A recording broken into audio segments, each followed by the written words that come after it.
What's up, guys? So I was asked about laptops in the $200 to $300 price range. So let's get started with the RCA Cambio. This is a personal favorite of mine. It's very capable for $100. That's why I love it. I think it's a steal. The hardware is very solid. So you have a 10-inch display, and you can get this with a 12.2-inch. If it's smaller, you're just going to pay a little bit extra money.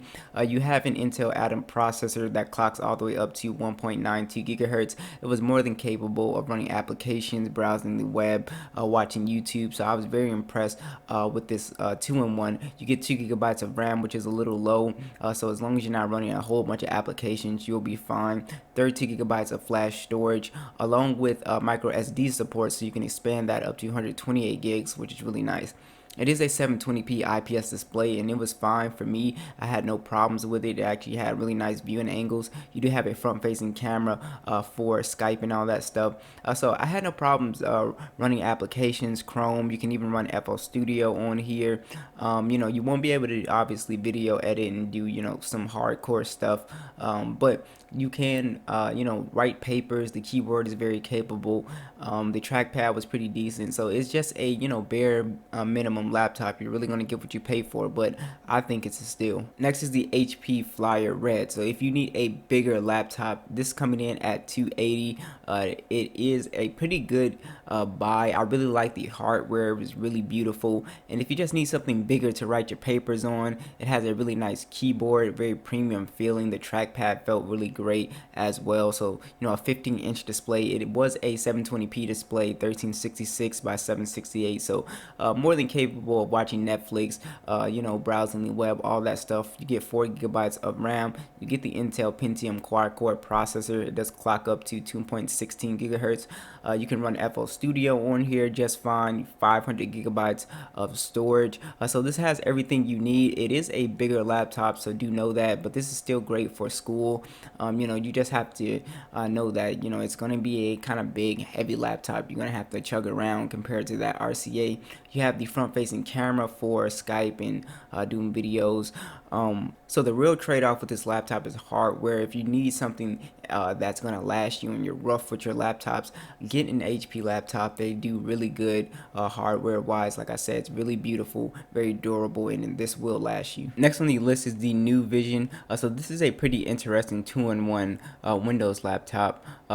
It has a full HD display, so if you're looking for something with the crispiest and highest resolution display, it's going to be this one. Now you will be able to watch YouTube and Netflix in 1080p, and it's going to look really great. It's an IPS display. You do have a Intel Celeron 1.1 gigahertz dual core processor, so a little bit dated, so you won't be able to do a lot of stuff on here, just the basics, whether it be writing a paper or browsing the web. Anything else is going to be kind of a struggle on this laptop. You get 4 GB of RAM. You have some pretty long battery life of 8 hours. You also have USB Type-C, which is pretty nice. On here you don't see a lot, so I just like this little laptop. The stand is really nice that you get. It's a really nice looking stand, very premium. The trackpad is really nice. So overall, I really enjoyed this guy. Alright, so next is going to be the Acer Aspire 5 Slim. So this is going to be the most expensive one, but it is the best one on the list. It has the AMD Ryzen 3 processor. It is a 3200 dual core processor, which actually clocks up to 3.5, so very capable. 4 GB of RAM, a 15.6-inch display, full 1080p. So if you're asking, which laptop would I get on this list, it would be this one. I would drop the, $300. Because it's just a really good laptop. It's very slim, so if you're a college student, you're carrying this around, you won't have any problems. The only problem I have is Windows 10 in S mode.